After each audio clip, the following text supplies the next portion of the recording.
1 Roger, pass tower, turn right at 360, stay plus question.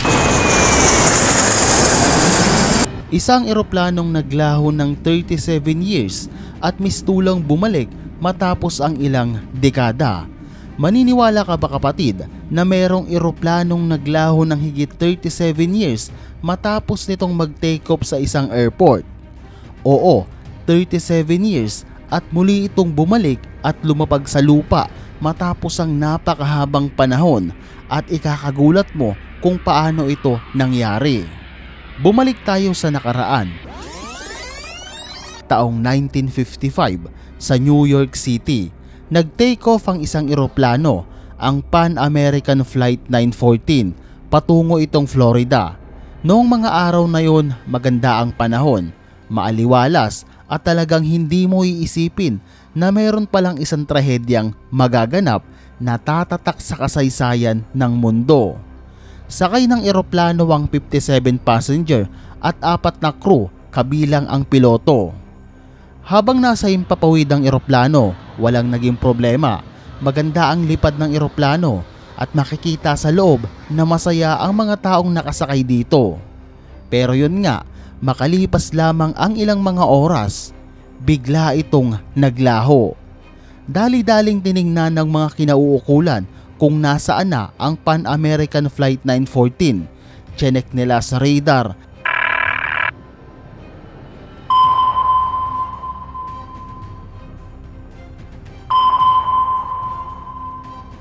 at wala silang nasagap na signal mula dito.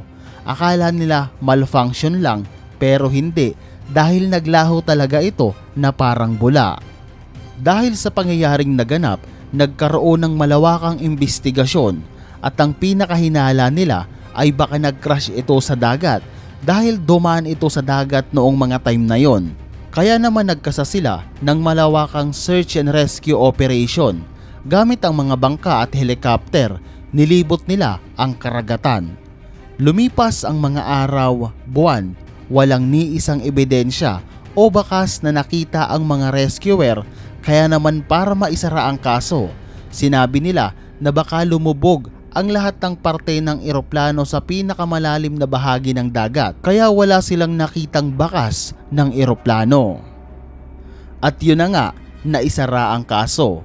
At lumipas ang ilang mga dekada, taong 1992, September 9, 37 years matapos ang misteryosong paglaho ng Pan American Flight, ay may kakaibang naganap kung saan ang isang air traffic controller ay nakadetect ng isang unknown airplane sa kanyang radar. At maya-maya pa, biglang may tumawag sa kanya. At ito na pala ay ang piloto ng eroplano. Tinanong ng piloto kung nasaan sila. Sinagot naman ito ng traffic controller at sinabi niya na nasa Caracas Airport kayo sir. Saan ba kayo pupunta? Sumagot ang piloto na kami ang Pan American Flight 914 na patungong Miami, Florida.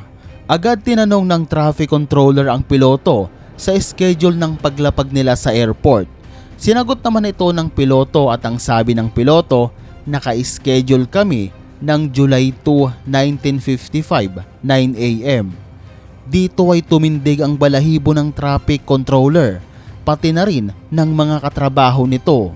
At dahil sa panik, agad siyang tumawag sa mga otoridad para sana i-assist ang mga pasahero.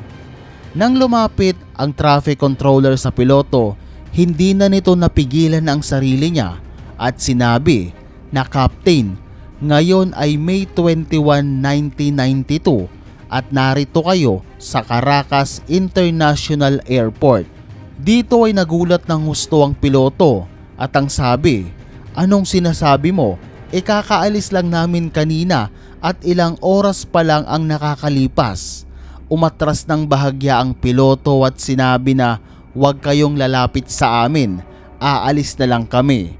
Pinaandar ng piloto ang eroplano at matapos nitong lumipad, naglaho na naman ito na parang bula.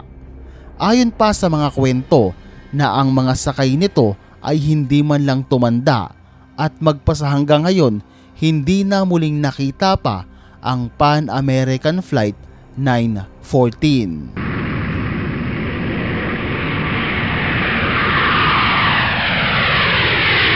So kapatid, nakita mo na ang misteryosong eroplanong naglaho ng 37 years at muling nagpakita. Nagustuhan mo ba?